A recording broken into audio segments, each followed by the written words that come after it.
What's up, VIPs? Derek here, back with another video, and today I just wanted to talk for a few minutes about something that I realized as of late.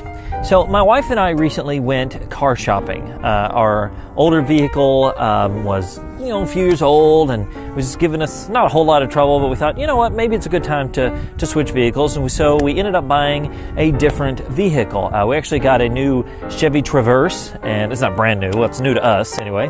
And so we really like it. It's very nice and all that good stuff. But while we were out car shopping, we went through a few different vehicles and we tried a few different things, and I realized that car shopping is difficult for me.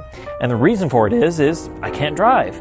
And it just brings that back up every single time we go out and we go car shopping. Some of the things that I dealt with that can be very difficult when you're car shopping, for example, just the idea of you have to sit in the passenger seat, and that's difficult. You can't drive the car. You can't feel what the wheel's like and the brake and the pedal. You have to, depend on your spouse for that, which that's not even horrible. But then it's all the little things. So for example, in our old van, I knew the console really well. I knew the radio and all that sort of thing, and I could seek and find those stations. That's kind of my job, working the radio.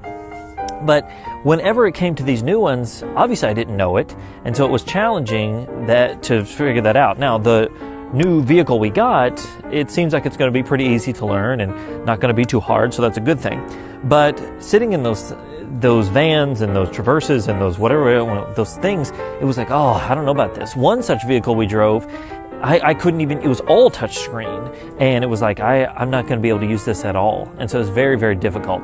Then another thing that comes up, which I don't really, a lot of people ask me, but I always want a key and a key fob, the thing you use to unlock and that sort of thing. I want one of those myself. And I've had people ask me, why do you have one of those?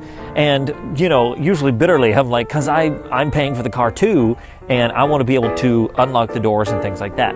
Well, some of the cars we test drove only came, because they're used, they only came with one key fob or one key. And that was really bothersome. Yeah, we could have bought another one, I get it. And people are like, you could just buy another one, it's fine.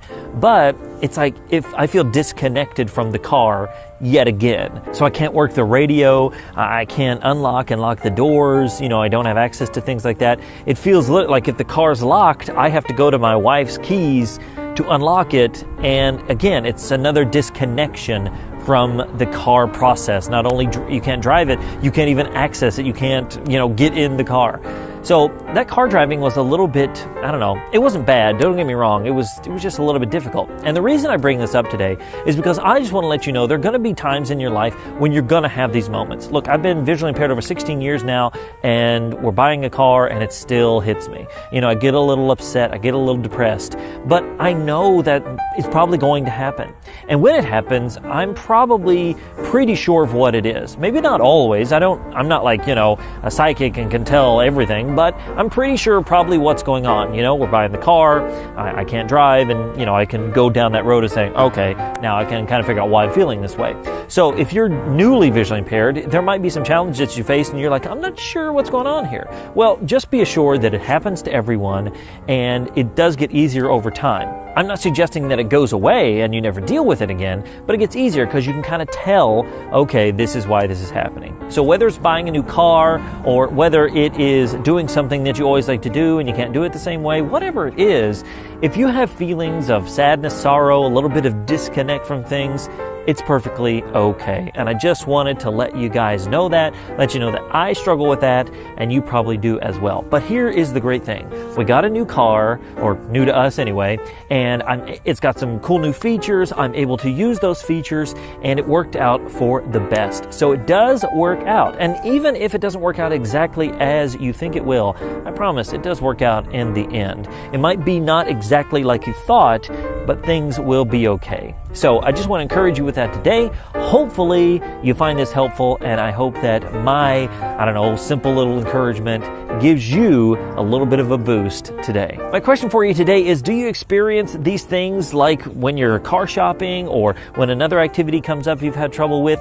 Do you experience those things, and how do you deal with them? I'd love to hear about it, and I know others would as well. So let me know in the comments below. If you like this video, if you have found it helpful, make sure to give it a big thumbs up. share it with somebody you know, and make sure to subscribe to my channel so you don't miss another single video. Thanks so much for watching today, and until next time, remember that sight loss isn't the end, it's just the beginning. My name's Derek Daniel from LifeAfterSightLoss.com, and I'll see you in the next one.